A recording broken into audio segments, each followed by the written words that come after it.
El tema del que hablaremos a continuación se denomina enfermedad hepática grasa no alcohólica. Esta es una entidad clínico-histológica caracterizada por acumulación excesiva de grasa en el hígado. Ella comprende rangos que van desde la esteatosis simple a la esteatohepatitis, por la cual puede o no estar asociada a fibrosis y cirrosis. Histológicamente se va a caracterizar por presencia de esteatosis en más del 5% de los hepatocitos, según análisis histológico, y una fracción grasa de densidad protónica en más del 5.5% según espectroscopia de resonancia magnética por emisión de positrones. Histológicamente podemos tener distintos grados de lesión en donde encontramos dentro del hígado graso esteatosis simple y esteatosis más inflamación, como vemos en la imagen inferior izquierda, y dentro de la esteatohepatitis encontramos balonamiento más inflamación, el cual puede considerarse el hallazgo histológico clásico en este tipo de pacientes, así como también fibrosis y cirrosis, como vemos en la imagen inferior derecha. Esta enfermedad puede desarrollar un amplio espectro de manifestaciones clínicas y patológicas indistinguibles de las que se observan en los pacientes alcohólicos. Y esta es secundaria a la acumulación de grasa, principalmente triglicéridos, en los hepatocitos. Dentro de la historia natural, tenemos que la progresión de esta lesión hepática depende del daño histológico en el momento del diagnóstico. Así, la esteatosis tiende a permanecer más o menos estable, mientras que la esteatohepatitis tiende a evolucionar a cirrosis y hepatocarcinoma. El patrón orodiagnóstico es la biopsia hepática, pero en esta hepatopatía de larga evolución es difícil seguir amplios grupos de población mediante biopsias seriadas, y en un intento de evitar este método invasivo se emplea la implementación diagnóstica y pronóstica de diferentes métodos no invasivos. Dentro de la epidemiología vamos a tener que la prevalencia en la población general es del 20 al 30% en países occidentales y del 15% en países asiáticos. El hígado graso no alcohólico se ha observado en sujetos de todas las edades, incluyendo niños, donde la prevalencia es menor que en los adultos. Como regla general, la prevalencia aumenta con la edad, afectando por igual a ambos sexos. Entre un 90 al 100% de los pacientes diagnosticados con obesidad van a presentar algún grado de hígado graso no alcohólico. Entre los que padecen diabetes mellitus, la prevalencia oscila entre 10 al 75% y en aquellos con hiperlipidemia entre el 20 y el 92%. Como observamos en este diagrama inferior, es una condición influenciada por múltiples factores metabólicos que pueden iniciar en la niñez y a medida que vamos ganando peso y avanzando en edad, también irá avanzando la enfermedad y sus complicaciones y por ende irá aumentando la morbimortalidad. Dentro de su fisiopatología vamos a tener que los signos clínicos e histológicos son especialmente característicos en la población obesa y en los pacientes con diabetes. A pesar de que el sobrepeso y la obesidad están presentes en la mayoría de los pacientes, el hígado graso no alcohólico también puede ocurrir en sujetos con peso normal y constituir en estos un factor de riesgo cardiovascular independiente. Estas dos entidades se han asociado con, primero, resistencia periférica a la insulina e intolerancia a la glucosa y segundo, la dislipidemia, en especial la hipertrigliceridemia, que también se asocia con esteatosis. El mecanismo patogénico del hígado graso no alcohólico se asocia con la resistencia a la insulina y se explica mediante la teoría del doble impacto. En el diagrama de la izquierda vamos a observar el primer impacto, en donde la disminución en la capacidad celular de responder a la acción de la insulina produce una hiperinsulinemia compensatoria. En el tejido adiposo, esta hiperinsulinemia actúa sobre la lipasa sensible a hormonas, favoreciendo la lipólisis con la consecuente liberación de ácidos grasos libres hacia el hígado. En el músculo esquelético vamos a observar que disminuye la absorción de glucosa, mientras que en el hepatocito la hiperinsulinemia aumenta la gluconeogénesis, va a disminuir la síntesis de glucógeno, aumenta la captación de ácidos grasos libres y también va a alterar el transporte de triglicéridos como VLDL. Por último, va a inhibir la beta-oxidación. Entonces, podemos decir que las alteraciones en el metabolismo de las grasas son la base de la aparición de la esteatosis hepática. Luego tenemos la metaflamación crónica, en donde la difusión del adipocito va a consistir en un aumento del tamaño y del número de adipocitos, pero no aumenta su circulación sanguínea, lo que produce una hipoxia por bajo riesgo sanguíneo y por consiguiente muerte celular, lo que me va a llevar a una elevada producción de citoquinas. Entonces, como observamos en el diagrama de la derecha, en la parte superior, donde tenemos un adipocito normal y la insulina se va a unir a su receptor, esto activa unas quinasas que facilitan el ingreso de la glucosa al interior del adipocito a través de su transportador Y luego vamos a observar en la parte inferior del diagrama que cuando tenemos presencia de hipoxia y muerte celular del adipocito, las citoquinas producidas van a llegar al adipocito y bloquean el receptor de insulina. Y así van a inhibir la entrada de glucosa al adipocito a través de su transportador. Y esto se va a traducir en un aumento de las concentraciones de insulina y glucosa a nivel circulatorio. Por último, vamos a tener el segundo impacto. Vamos a observar nuevamente el diagrama de la izquierda en la parte inferior, donde tenemos que este se da por consecuencia de un estrés oxidativo en los hepatocitos, que al principio se compensa por los mecanismos antioxidantes celulares. Sin embargo, la sobrecarga hepática de ácidos grasos libres va a generar radicales libres de oxígeno en la cadena mitocondrial y estos van a actuar sobre los ácidos grasos de las membranas celulares, causando la peroxidación lipídica. Los radicales libres de oxígeno van a inducir la síntesis de citoquinas proinflamatorias por parte de las células de Kupffer y los hepatocitos, y esto va a conllevar a eventos como la apoptosis, síntesis de colágeno por las células estrelladas y un evento denominado muerte fracticida, que va a consistir en la apoptosis temprana de los hepatocitos. Y como observamos en la parte inferior del diagrama, por último, vamos a tener que los productos finales de la peroxidación lipídica van a estar implicados en la génesis de las lesiones hepáticas por toxicidad directa y pueden intervenir en la formación de los cuerpos de Mallory e incrementar la síntesis de colágeno por las células estrelladas. Vamos a tener otros factores implicados en la patogenia, en donde encontramos que la resistencia a la insulina provoca concentraciones elevadas de ferritina sérica, mayor expresión de los receptores de transferrina y aumento del hierro hepático. También se involucra la generación de adipocinas por el tejido adiposo debido a sus efectos endocrinos, paracrinos y sistémicos, así como también la disminución de las adiponectinas. En la actualidad, la resistencia a la insulina está asociada con una resistencia a la lectina a nivel periférico en el músculo esquelético. El sobrecrecimiento bacteriano va a estar asociado a una mayor traslocación bacteriana a la circulación sistémica y portal. Y por último, el sistema cannabinoide también juega un papel fundamental en la fisiopatología de las hepatopatías crónicas. Dentro de los factores de riesgo tenemos las asociaciones establecidas, donde encontramos primero la obesidad, en donde el índice de masa corporal y el perímetro de la cintura miden la adiposidad visceral y muestran una asociación positiva con el hígado graso no alcohólico. Luego tenemos la diabetes mellitus tipo 2.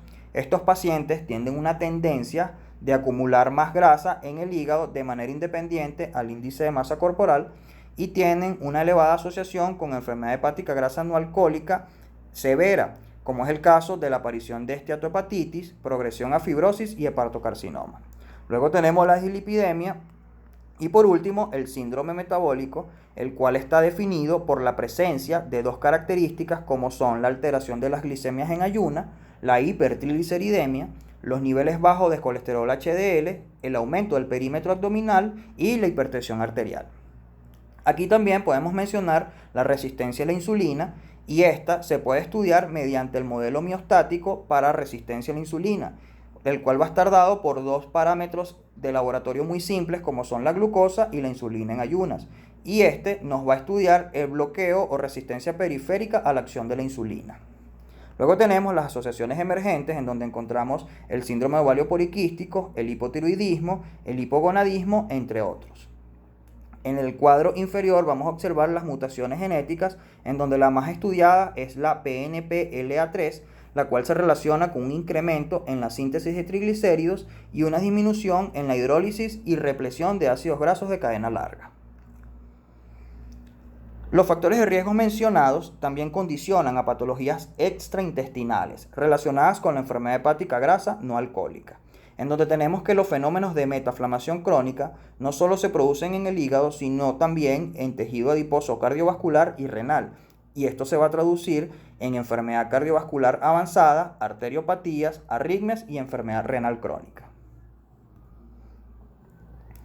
Dentro del enfoque clínico tenemos que en la exploración física y antropométrica, la mayoría de los pacientes con hígado graso no alcohólico están asintomáticos al diagnóstico o van a presentar síntomas inespecíficos como son astenia, malestar general, dolor en hipocondrio derecho, fatiga, disconfort, entre otros.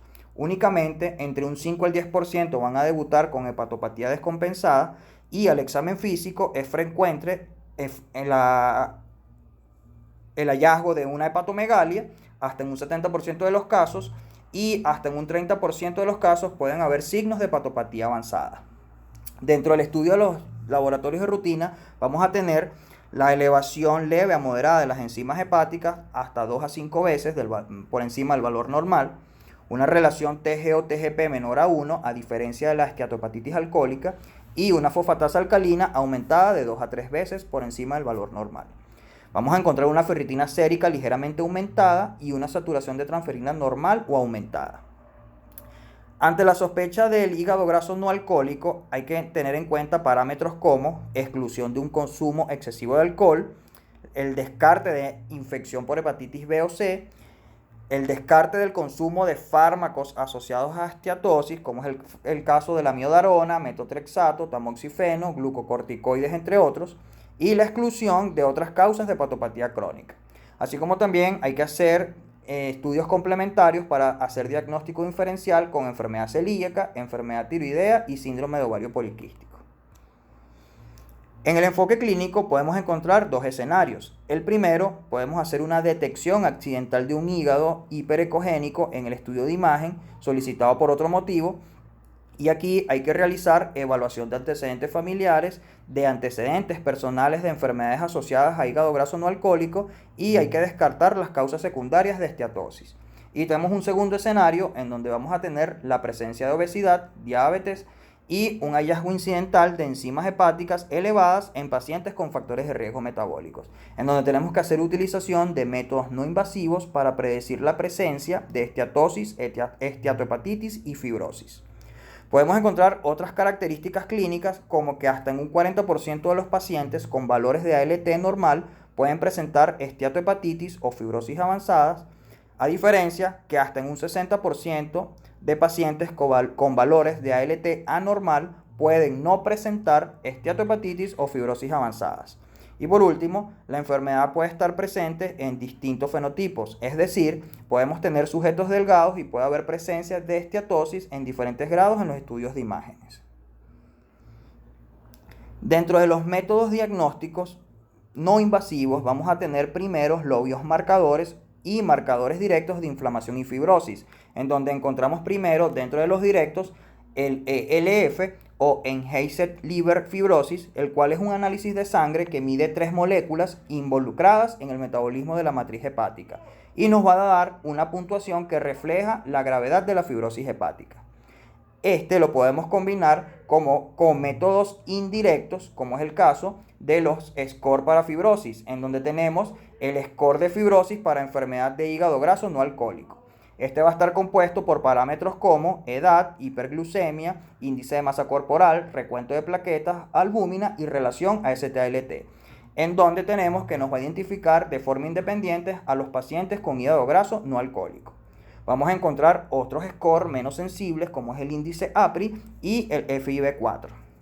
Como observamos en el cuadro inferior, vamos a tener que estos tests podrían discriminar si hay o no fibrosis para el riesgo de cirrosis, por los que presentan un valor predictivo positivo muy bajo, y esto quiere decir que no nos van a confirmar si el paciente tiene o no una fibrosis severa, pero por el contrario van a tener un valor predictivo negativo elevado, lo que significa que estos tests nos ayudan a predecir si estamos ante la presencia o no de un hígado enfermo. Dentro de los diagnósticos por imágenes vamos a tener la ecografía, la tomografía, la resonancia con espectroscopia, la elastografía o FibroScan y la elastografía por resonancia magnética. Dentro de las evaluaciones complementarias en pacientes con factores de riesgo extrahepáticos vamos a tener que en pacientes con esteatosis podemos hacer estudios complementarios como ecocardiograma, electrocardiograma y rayos X de tórax. En pacientes con esteatohepatitis podemos hacer estudios complementarios como pruebas de esfuerzo, ecografía carotidia y ecocardiografía. Y en los pacientes con esteatohepatitis de alto riesgo podemos hacer estudios complementarios como la angio-TC coronaria. Dentro del diagnóstico no invasivo, primero tenemos la ecografía abdominal. Este método evalúa la presencia de esteatosis con una sensibilidad por encima del 60%, aunque esta va a bajar cuando el grado de esteatosis es inferior al 30%. Como observamos en este cuadro de la izquierda, podemos tener diferentes tipos de esteatosis estudiadas desde el punto de vista ecográfico, en donde vamos a encontrar la esteatosis leve, caracterizada por un aumento difuso mínimo de la cogenicidad hepática, como vemos en la imagen superior izquierda. Luego vamos a tener una esteatosis moderada, caracterizada por una ligera pérdida de la visualización de los vasos intrahepáticos y del diafragma, como observamos en la imagen superior del centro. Y por último, una esteatosis grave, en donde puede estar caracterizada por una mala visualización o ninguna de vasos hepáticos y del diafragma, como observamos en la imagen superior de la derecha.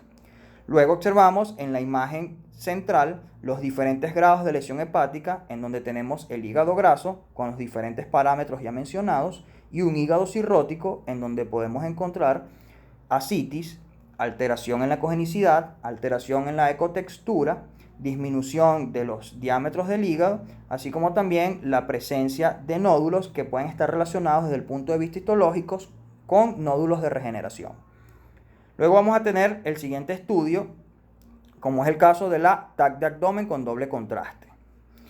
Este es aplicable para evaluar el engrosamiento del tejido adiposo subcutáneo abdominal y para medir la grasa del hígado. Esta va a detectar esplenomegalia secundaria a hipertensión portal, sugiriendo fibrosis avanzada secundaria a enfermedad hepática grasa no alcohólica. Esta nos va a permitir clasificar la esteatosis mediante el cálculo de la relación de la atenuación entre el hígado y el vaso. Y va a tener como limitación que en fases intermedias de la fibrosis tiene una baja sensibilidad y su aplicación en programas de seguimiento va a estar limitado debido a la irradiación del paciente. Luego tenemos la elastografía o FibroScan, donde vamos a tener que es un método muy bueno para evaluar tanto la rigidez hepática como para evaluar la presencia de los distintos niveles de fibrosis en los pacientes con enfermedad hepática grasa no alcohólica. Mediante este método se mide el índice de rigidez hepática, en donde la velocidad del sonido va a penetrar en el tejido hepático en sus distintas fases de fibrosis, la cual se va a expresar en kilopascales, y dependiendo de los valores arrojados podemos definir los niveles de fibrosis que podemos encontrar, como observamos en el cuadro del centro.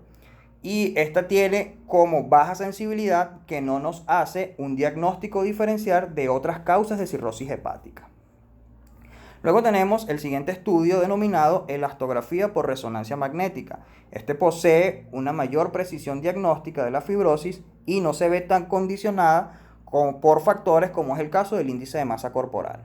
Luego tenemos la espectroscopia por resonancia magnética de protones, la cual mide la fracción de protones de grasa y los niveles de triglicéridos hepáticos, los cuales cuando se encuentran por encima del 5% nos va a dar el diagnóstico de esteatosis hepática. Hay que tener en cuenta que estos parecen ser los métodos más específicos en comparación a los métodos anteriores, pero no son necesarios para el diagnóstico de rutina en esta enfermedad. Luego tenemos el diagnóstico invasivo a través de la biopsia hepática. Esta es la prueba gold estándar para la evaluación del hígado graso no alcohólico. Clasifica a los pacientes según la intensidad de la esteatosis, grado de inflamación y estadio de fibrosis y pronostica su evolución hacia cirrosis. Esta se puede realizar guiada por ecografía y por tomografía, como observamos en las imágenes de la izquierda y de la derecha. Hay que tener en cuenta que el diagnóstico histológico se hace a través del estadiaje semicuantitativo modificado de Brunt, como observamos en el cuadro inferior izquierdo, clasificando la actividad inflamatoria en grados de 0 a 3 y la fibrosis en grados de 0 a 4. Recientemente, el Nash Clinical Research Network ha desarrollado un nuevo score para la clasificación cuantitativa del hígado graso no alcohólico, y este incluye criterios como esteatosis, inflamación lobulillar, balonización hepatocitaria, cuerpos de Mallory y fibrosis, y esto no puede distinguir la esteatosis de una esteatohepatitis. Esta nos va a valorar 5 estadios que van desde la ausencia de fibrosis hasta un estadio avanzado con la presencia de cirrosis.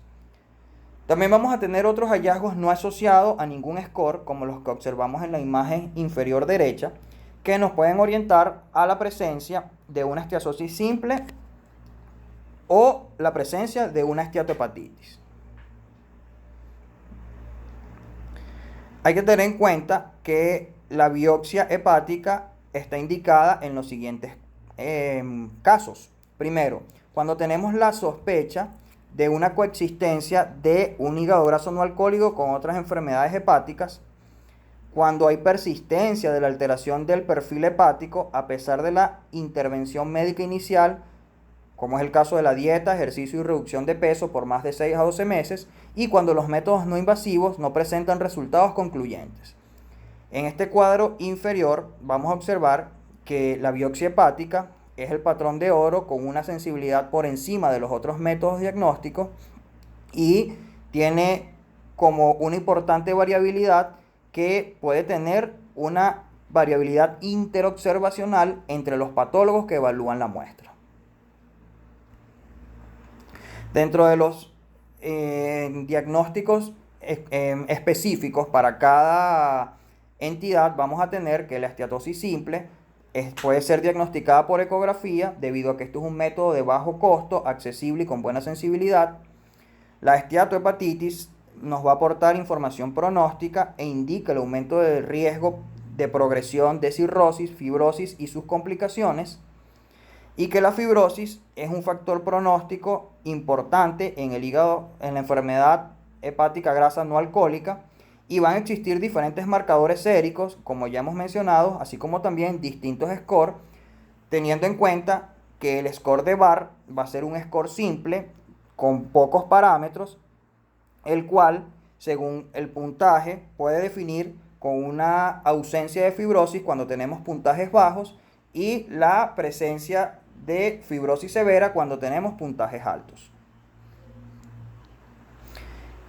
Aquí tenemos un resumen en donde tenemos los distintos grados y fenotipos del hígado graso no alcohólico, así como también el estadiaje histológico más actualizado y con mayor utilización, como es el caso del estadiaje según el Nash Clinical Research Network. Luego tenemos el seguimiento, el cual va a estar dado en presencia de factores de riesgo metabólicos y se puede realizar mediante ecografía y enzimas hepáticas.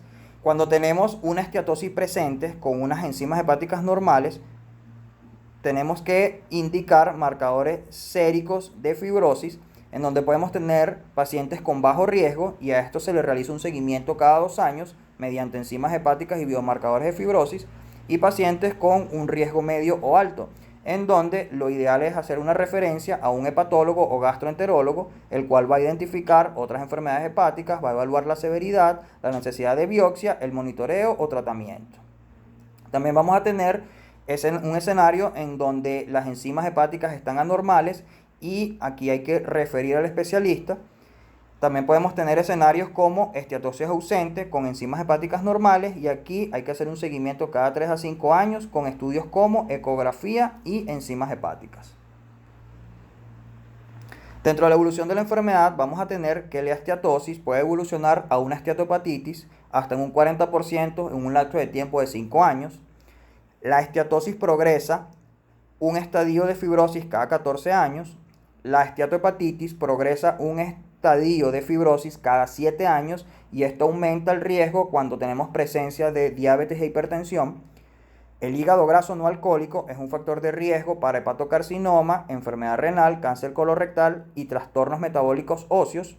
Y en enfermedad cardiovascular, las lesiones preaterogénicas, como es el caso del aumento del grosor de la íntima, las calcificaciones en aorta abdominal, válvula aórtica y coronarias, así como también la difusión endotelial, tienen una elevada relación con el hígado graso no alcohólico. Dentro del tratamiento hay que tener en cuenta que no existe un tratamiento estandarizado y tampoco existe un consenso sobre el cual es el más adecuado para cada paciente y el momento en que se debe comenzar. Sin embargo, la variedad de pautas terapéuticas y modos de acción no son opciones excluyentes y podemos dividir el tratamiento en no farmacológico y farmacológico. Dentro del tratamiento no farmacológico vamos a tener que consiste en cambios en el estilo de vida, en donde la reducción gradual de peso con dieta y actividad física se asoció con mejoría de los valores de las enzimas hepáticas, con menor infiltración grasa, con disminución del grado de inflamación hepática y con reducción de la fibrosis. Como observamos en la imagen superior izquierda, vamos a tener que a mayor porcentaje de grasa hepática perdida, mejores van a ser los resultados. Y el tratamiento no farmacológico va a estar consolidado en una dieta a base de una pérdida de 500 a 1000 kilocalorías por semana, una disminución en la ingesta de fructuosa, un aumento en la ingesta de macronutrientes y micronutrientes a base de una dieta del Mediterráneo, como observamos en la imagen inferior izquierda, y una disminución en el consumo de alcohol. Estas modificaciones en el estilo de vida mediante dieta y ejercicio van a suponer las principales bases terapéuticas. Hay que tener en cuenta que la pérdida de peso a través de la restricción calórica puede por sí misma mejorar las cifras de transaminasas, resistencia en la insulina y en algunos casos de datos en la biopsia, como es el caso de la esteatosis, inflamación lobulillar y pacientes que presentan fibrosis mínima. La práctica del ejercicio puede ser de intensidad mediana, como es el caso de caminar 30 minutos día a un ritmo continuo, y esto puede mejorar eventos como sensibilidad a la insulina, homeostasis de la glucosa y reducir la secreción de colesterol VLDL. Luego tenemos el tratamiento farmacológico. Aquí en la imagen superior izquierda vamos a tener un diagrama decreciente de los fármacos más utilizados hasta los menos utilizados. Primero, en el primer escalafón vamos a tener una reducción en la resistencia a la insulina, en donde encontramos fármacos como el Orlistat, el cual tiene como mecanismo de acción producir una pérdida de peso moderada, reduciendo la absorción de grasas hasta un 30%, y esto lo va a hacer mediante la inhibición de las lipasas gástricas y pancreáticas. También en este grupo vamos a encontrar la pioglitazona, la cual actúa sobre receptores nucleares del tejido adiposo, aumentando la lipogénesis y secuestrando los ácidos grasos. Esta tiene un efecto potenciador de la insulina y promueve la absorción de ácidos grasos en el adipocito. Luego vamos a tener la metformina, la cual es una biguanida sensibilizante a la insulina, y esta se utiliza ampliamente en el tratamiento de la diabetes. Su diana se localiza en la mitocondria, donde va a estimular la beta oxidación y la activación de la piruvato quinasa, donde suprime además la expresión de enzimas lipogénicas. Luego vamos a tener en el siguiente escalafón el tratamiento de la reducción del estrés oxidativo, en donde tenemos fármacos como la vitamina E o el tocoferol, el cual inhibe la expresión intrahepática de enzimas y factores proinflamatorios, así como también activa células estrelladas y activa la peroxidación lipídica y la formación del anión superóxido, lo que va a suprimir otras citoquinas proinflamatorias, como es el caso del factor de necrosis tumoral alfa. Luego vamos a tener las estatinas, las cuales producen una inhibición competitiva de la HMG-CoA reductasa, lo que conduce a una disminución del colesterol LDL en sangre, así como también vamos a encontrar efectos pleiotrópicos debido a que tiene propiedades tanto antiinflamatorias como antioxidantes. Luego vamos a tener el escalafón caracterizado por la reducción de la inflamación, en donde podemos encontrar fármacos en estudio, como es el caso de la pentoxifilina, la cual tiene como mecanismo de acción inhibir la síntesis del factor de necrosis tumoral alfa, por lo que parece tener un efecto favorable sobre la actividad enzimática del hígado. También vamos a encontrar en este escalafón los probióticos, en donde los altos niveles de enterobacterias fueron identificados en este tipo de pacientes, y el tratamiento con bifidobacterias va a reducir niveles de enterobacterias, en donde tenemos que los preparados orales de probióticos van a evitar la translocación bacteriana, atenuando el daño hepático y disminuyendo los niveles de agentes proinflamatorios. Y por último vamos a tener el escalafón de la fibrosis, en donde vamos a tener tratamientos como los bloqueantes de los receptores de la angiotensina 2, los cuales tienen como mecanismo de acción a nivel metabólico la inhibición de la proliferación de las células estrelladas, disminuyendo la fibrosis y la inflamación.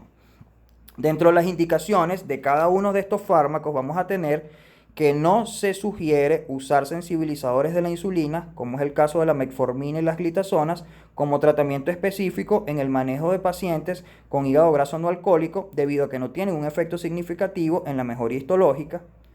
Hay que tener en cuenta que los sensibilizadores de la insulina se pueden usar con el objetivo de alcanzar un control metabólico adecuado exclusivamente en pacientes diabéticos con hígado graso no alcohólico.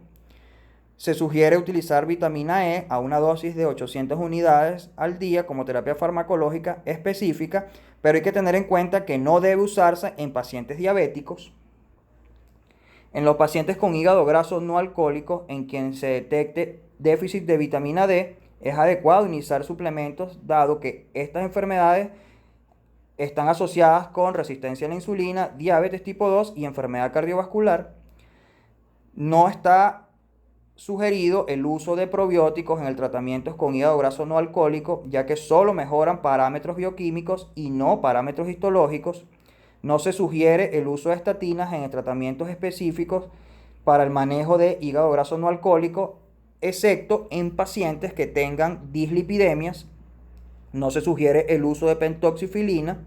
No se recomienda el uso de ácido ursodesoxicólico, así como también se sugiere usar suplementos de vitamina D como tratamiento específico en el manejo de los pacientes con enfermedad hepática grasa no alcohólica. Aquí tenemos un diagrama donde tenemos la acción y los blancos de los distintos tratamientos farmacológicos que ya mencionamos, como es el caso de las estatinas a nivel de los ácidos grasos, los antioxidantes a nivel de la peroxidación lipídica, los bloqueantes ARA2 a nivel de la fibrosis y la inflamación, la pioglitazona a nivel de la lipogénesis en el tejido adiposo, la metformina a nivel de la resistencia a la insulina. Tenemos fármacos como las incretinas que pueden ser utilizados en pacientes con hiperglicemia en síndromes metabólicos, los probióticos para el tratamiento sobre endotoxinas bacterianas y las flebotomías y el tratamiento farmacológico para la sobrecarga férrica. Vamos a tener otras recomendaciones, como es el caso que puede utilizarse atorvastatina, al igual que otras estatinas, para el tratamiento de la dislipidemia en pacientes con hígado graso no alcohólico.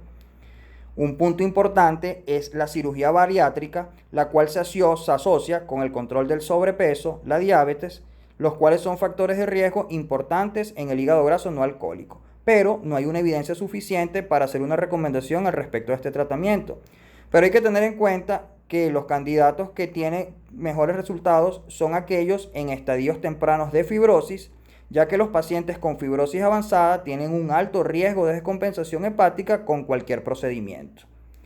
Hay que tener en cuenta también que los pacientes con trasplante hepático en cirrosis descompensada por hígado graso no alcohólico tienen una sobrevida de 5 años, similar a otras indicaciones de trasplante. Sin embargo, la morbilidad cardiovascular es más alta en este grupo de pacientes. Y por último, se considera importante implementar estrategias para prevenir y tratar el síndrome metabólico después de un trasplante hepático, con el objetivo de reducir la recurrencia post-trasplante de esta enfermedad. Y vamos a concluir haciendo unas recomendaciones de lo que se debe hacer y lo que no se debe hacer en la enfermedad grasa no alcohólica, donde tenemos que hay que pensar en hígado graso no alcohólico en los grupos de riesgo.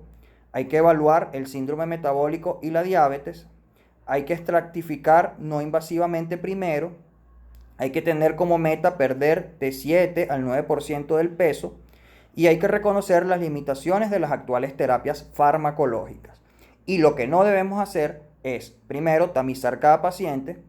Olvidar que la enfermedad hepática grasa no alcohólica es una enfermedad sistémica y metabólica. No se deben biopsiar a todos los pacientes. Y no se debe asumir una aproximación pasiva en la pérdida de peso. Y por último, ser temeroso al iniciar metformina o estatinas cuando esté indicada. Esta es la bibliografía. Muchas gracias.